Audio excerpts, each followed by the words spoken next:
네, 여러분 참 잘 나오셨습니다. 오늘 본문의 말씀을 중심으로 썩은 허리띠라는 제목으로 함께 말씀을 나누겠습니다. 17세기, 18세기에 걸쳐서 무려 72년 동안 왕 노릇을 했던 사람이 있었습니다. 프랑스의 왕이었는데 짐은 국가다라고 말한 사람, 태양왕이라는 별명이 있었던 루이 14세가 있었습니다. 그가 이제 자기 장례를 앞두고 유언을 했는데 자기 시체는 가장 호화스러운 옷으로 입혀라. 그리고 관은 금관, 황금관을 만들어라. 그리고 대성당 중앙에 안치하라. 그것뿐만이 아니었습니다. 그 성당 내부의 모든 불은 다 끄고 오직 한 자루의 초만 금관을 비추도록 그렇게 명령을 내립니다. 이게 무슨 의미가 있겠습니까? 죽어가면서도 이 세계에서 오직 프랑스 왕만이 최고다, 자기가 최고다라는 것을 드러내기 위한 상징이 아니었겠습니까? 이윽고 유럽의 많은 왕들이 이제 참석하게 됩니다. 예식을 진행하는데 그 집례를 맡은 사제가 관 위에 비추고 있었던 촛불을 꺼버립니다. 그리고 뭐라고 이야기하냐면 오직 하나님만 영광을 받으셔야 됩니다 라고 선언을 했습니다. 이 사제는 이 행동을 통해서 하나님을 잊어버린 이 세상 속에 왕이 최고가 아니라 하나님이 최고입니다 라는 걸 드러내는 그런 메시지를 주었다고 합니다.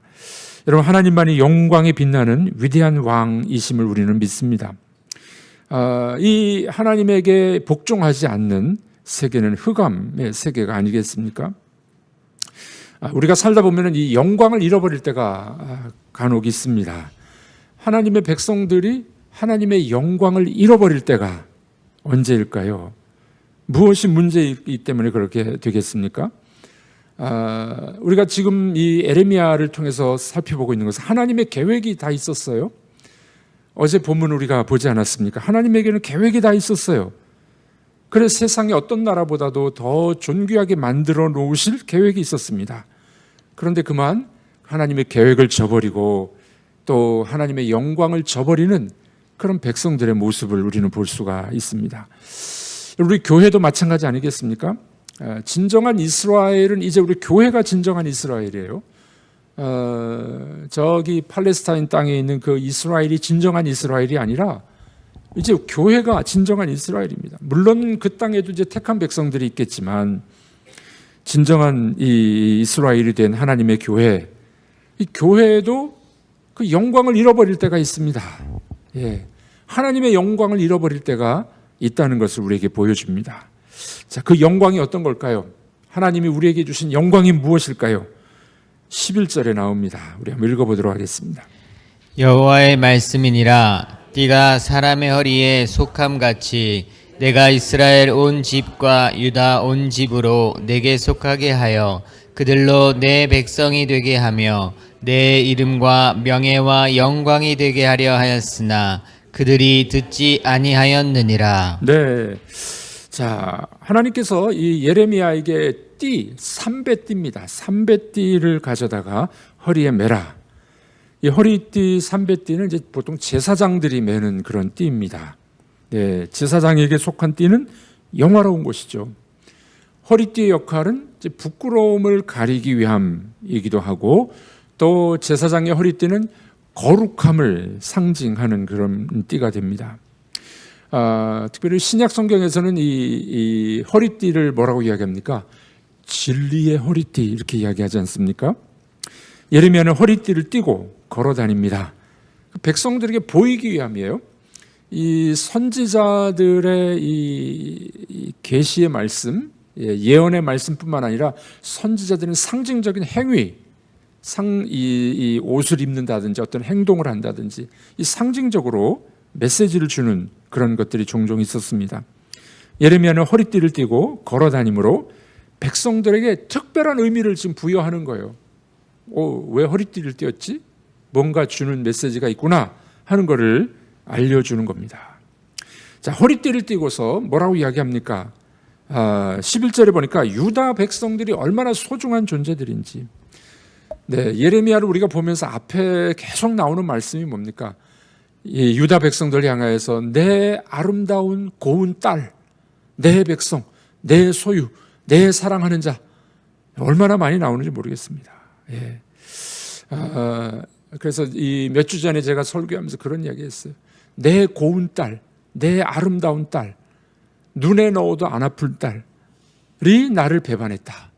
이게 이제 예레미야 앞부분에 그런 메시지가 됩니다. 자, 오늘 11절에도 보면은 유다 백성들이 얼마나 소중하고 영광스러운지를 이렇게 말씀합니다. 몇 가지가 나오죠. 첫째로는 하나님께 속한 사람들이다. 하나님께 속한 사람들이다. 둘째로는 하나님의 백성이 되게 하셨다.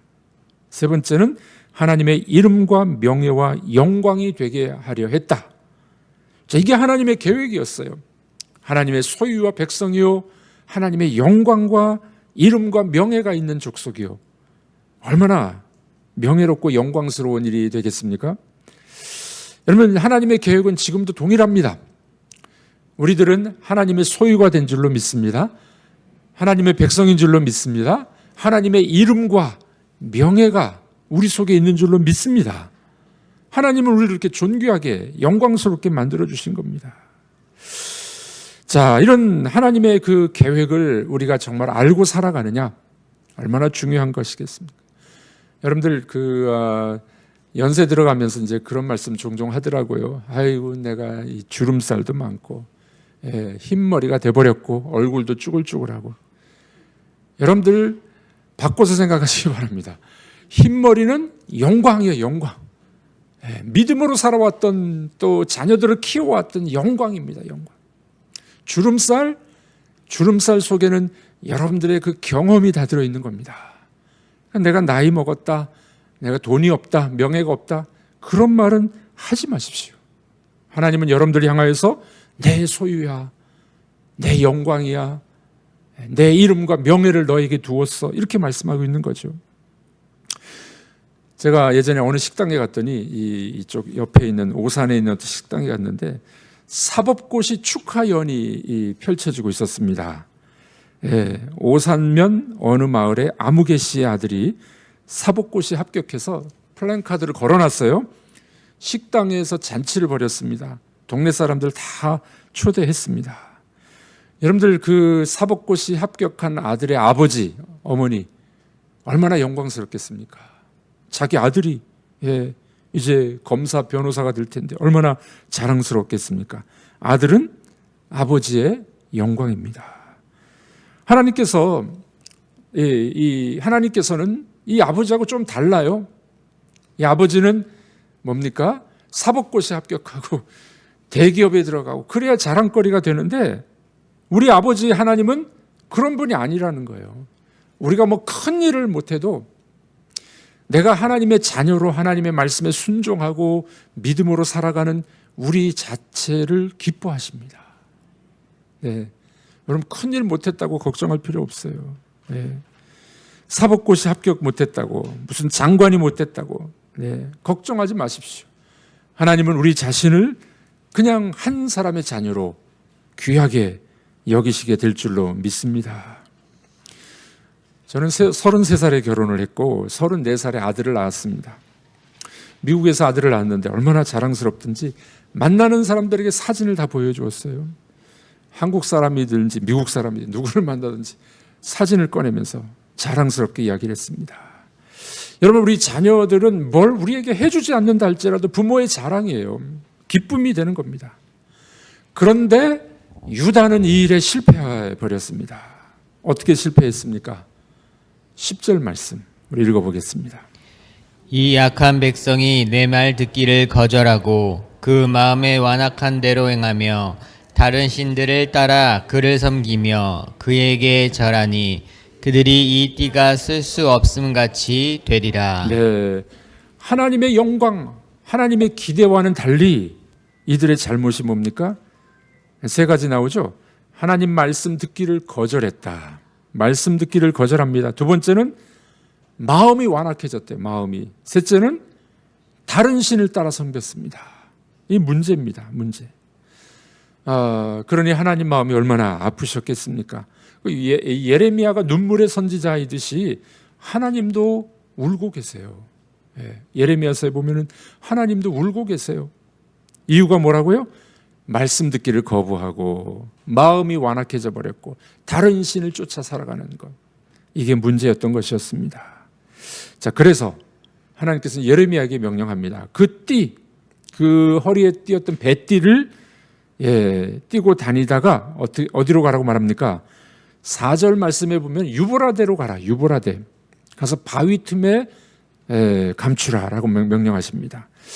유브라데는 상당히 먼 곳입니다. 지금 바벨론 포로로 잡혀갈 그 땅이 유브라데예요. 유프라테스 강, 여러분 들어보셨죠? 왕복으로 하면 약 1000km 정도 됩니다. 왕복 1000km.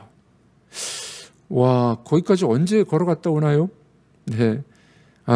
그런데 또 다른 해석이 있는데, 이 예레미야가 베냐민 족속에 속해 있죠. 베냐민 족속이 있던 지역 가까운 곳에 파라라는 지역이 있습니다. 히브리 말로는 유브라데스와 파라가 같은 단어를 씁니다. 똑같은 단어를 써요. 자, 그러니까 아마도 백성들이 이 예레미야의 행동을 보고 이제 깨달으라고 하는 행동이잖아요. 그러니까 아마 그 500km 떨어진 이 유프라테스 강이라기보다는 그 파라라는 지역일 것이다 라고 이제 학자들은 이야기를 합니다. 예레미야는 그 배띠를 가지고 유브라데스로 갑니다. 그래서 바위 틈에 숨겨놓습니다. 어떻게 됩니까? 여러 날 후에 갔더니 그 배띠가 어떻게 됐다고요? 썩었습니다. 못 쓰게 됐습니다. 이 상징적 의미가 있죠. 뭡니까? 유다 백성들이 이렇게 됐다는 거예요. 하나님의 영광이 있어야 될 그 백성들이 배띠가 썩은 것처럼 썩어버린 겁니다. 썩은 거예요. 또 유브라데스라는 단어를 통해서 어떻게 해요? 바벨론이 침공할 것을 미리 보여주는 그런 메시지가 됩니다. 결국 예레미야의 행동은 무엇을 의미했습니까? 하나님을 버리고 하나님의 이름의 명예를 떨어뜨린 유다는 어떻게 된다고요? 망한다는 거예요. 망한다는 거. 마치 이 권투의 챔피언이 허리띠에 이 뭡니까? 챔피언 벨트를 뺏긴 거나 마찬가지예요. 뺏긴 거나. 자, 오늘 이 말씀을 통해서 우리는 어떻게 교훈을 받아야 되겠습니까? 간단합니다. 그러나 어렵습니다. 어떻게 해요? 유다가 걸었던 반대 길로 걸어가면 됩니다. 유다가 걸었던 거 반대로 살아가면 돼요. 유다는 하나님 말씀을 거절했습니다. 우리는 어떻게 살아야 되겠습니까? 말씀에 순종하는 백성들이 돼야 될 줄로 믿습니다. 하나님의 말씀이라면 무조건 순종. 자, 우리 한번 따라해 보겠습니다. 하나님 말씀이라면 무조건 순종하겠습니다. 네. 우리 하나님의 백성들은 말씀대로 순종하지 않을 때 하나님이 때때로 훈련하시고 징계하신다고 말씀드렸죠. 우리 그런 경우들을 종종 봅니다. 우리 성도님들 중에 신앙생활을 그냥, 여러분들은 여기 그런 분들은 한 분도 없는 것 같은데, 설렁설렁 그냥 마지못해 예배당 나오고 예배드리고 부인 때문에 할 수 없이 나오고 애들 때문에 나오고 그러다가 사고를 당한다든지 어려움을 당한다든지 그러면 정신 바짝 차리고 신앙생활 또 열심히 잘하는 분들도 보게 됩니다. 저는 그래서 기도 제목이 있습니다. 하나님이 저에게는 큰 환난과 시험을 크게 주시지는 않았는데, 물론 뭐 여러 가지 고난도 있었고 여러 가지 힘든 점도 있었지만 저는 그래서 그렇게 기도합니다. 하나님, 평안할 때 말 잘 들을게요. 자, 우리 한번 따라해 보겠습니다. 평안할 때 순종하겠습니다. 여러분, 맞고 순종하겠습니까? 평안할 때 순종하겠습니까? 맞고 순종하는 것도, 매맞고도 이런 많은 걸 배울 수 있어요. 더 깊이 만날 수 있습니다. 그런데 저는 그렇게 기도합니다. 주님, 평안할 때 말 잘 듣겠습니다. 그건 뭐 우리 선택이죠. 여러분 어떻게 하겠습니까? 매맞고 순종하겠습니까? 평안할 때부터 순종 잘하겠습니까? 그건 여러분들 선택입니다. 자, 우리들은 어떻게 해요? 유다는 하나님의 말씀을 거역했습니다. 우리는 하나님 말씀이라면 순종하는 그런 성도들이 되길 바랍니다. 어떤 학자가 그런 이야기했습니다. 복음주의자들은 성경을 읽지 않는다. 예? 우리들이 성경을 많이 읽는데요. 그분의 말은, 그분의 요지는 그겁니다. 성경을 읽기는 읽는데 제대로 안 읽는다는 겁니다. 순종을 안 한다는 거, 실천을 안 한다는 거예요. 저의 이 생각 중에 하나는 하나님 말씀을 그래도 조금이라도 실천하려고 노력을 해봅니다. 내가 가르쳤던 말씀, 설교했던 말씀을 실천해 보려고 노력을 합니다. 미워하지 말라. 미운 사람이 있어도 사랑하려고 노력해보고, 제가 설교한 대로 살아가 보려고 노력을 해보고, 말씀을 실천하는 것입니다. 그게 성경을 바로 읽는 거예요. 순종이란 말씀 그대로 따라가는 것입니다. 여러분들 순종이 제사보다 낫다고 우리가 알고 있지 않습니까? 그런데 우리는 말씀을 들어도, 심지어는 말씀을 가르치는 설교자도 말씀대로 잘 안 살려고 그래요. 말씀은 말씀, 가르치는 건 가르치는 것, 내 삶은 다른 것. 우리가 얼마나 잘 안 바뀌는 존재인 줄 아십니까? 3살 버릇 80 간다고요? 그 잘 안 바뀌어요. 내 성격이 잘 안 바뀌고, 내 고집이 잘 안 바뀌고, 내가 싫어하는 사람 잘 안 바뀌어요. 그러나 우리는 하나님의 백성으로 말씀 앞에서는 내가 무조건 순종하겠습니다. 제 자아를 깨뜨리겠습니다. 제가 순종의 사람 되겠습니다. 그런 여러분들이 다 되기를 주님의 이름으로 축복합니다. 이 새벽에 그런 새벽이 되셨으면 좋겠어요. 하나님 말씀을 듣지 않았던 유다 백성이 아니라 말씀이라면 제가 순종하겠습니다. 그렇게 살아가야 될 것입니다. 또 하나 그들의 문제가 뭐였습니까? 마음이 완악해졌대요. 마음이 완악해졌습니다. 마음이 문제였습니다. 참 어려운 것이 우리 마음의 문제입니다. 네. 이게 마음이 그렇게 착하지 않은 사람들이 많아요. 우리 속에도 보면, 내 속에도 보면 그런 것들이 있습니다. 마음이 악해지면 곤란합니다. 악한 사람은 구제할 방법이 별로 없습니다. 마치 그 마음이 마귀 사촌 같아. 예수님을 믿는데도 그런 사람들이 있습니다. 여러분들, 마음이 완악해지지 않도록 나이를 먹어갈수록 제가 마음이 부드러워지게 하여 주옵소서. 기도하는 이 새벽이 되시기를 바랍니다. 어느 갑부가 이웃들을 초청했습니다. 그리고 수영대회를 열었습니다. 상을 내세웠습니다. 1등한 사람에게는 3가지 중 하나를 선택할 수 있다. 첫 번째는 나의 상속녀인 외동딸을 택하든지, 두 번째는 내 재산을 절반을 차지하든지, 세 번째는 가장 값진 보석을 차지하든지. 사람들이 막 금방 수영장에 뛰어들으려고 그랬어요. 그런데 뛰어들려는 순간 집주인이 이렇게 이야기했습니다. 그런데 수영장 안에는 열흘 동안 굶긴 악어가 50마리가 있고 5분 내로 물면은 죽을 독뱀이 100마리가 들어있습니다. 우와, 누가 뛰어들겠습니까? 근데 한 사람이 용맹스럽게 뛰어들었습니다. 무사히 급하게 수영을 하고 돌아왔습니다. 그래서 주인이 3가지 중에 하나를 선택해라 했더니 이렇게 말을 합니다. 누가 나를 등 뒤에서 밀어버렸어요? 누가 나를 등 뒤에서 밀어버렸다고. 여러분, 우리들은 주님이 주시는 상급 바라보면서 신앙의 경주를 하시기 바랍니다. 그러나 그 길은 험하고 또 좁은 길입니다. 믿음을 지키시고 말씀에 순종하시고 하나님의 이름의 명예를 가지고 살아가는 여러분들이 되기를 주님의 이름으로 축복합니다. 그때 하나님의 영광이 될 줄로 믿습니다. 서로 격려하겠습니다. 하나님의 영광입니다. 기도하겠습니다. 하나님 아버지, 하나님은 우리를 하나님의 소유로 만드시고 하나님의 백성으로 만드셨으며 하나님의 이름과 영광을 우리에게 두셨다고 말씀하셨는데 우리는 불순종하고 하나님을 거역하며 내 영광을 위해서 살아가지 않았는지 살펴봅니다. 이 새벽에 우리가 회개하게 하시고 순종하게 하시고 하나님의 말씀이라면 순종하는 하나님의 백성들 되게 하여 주시옵소서. 예수님의 이름으로 기도하옵나이다. 아멘.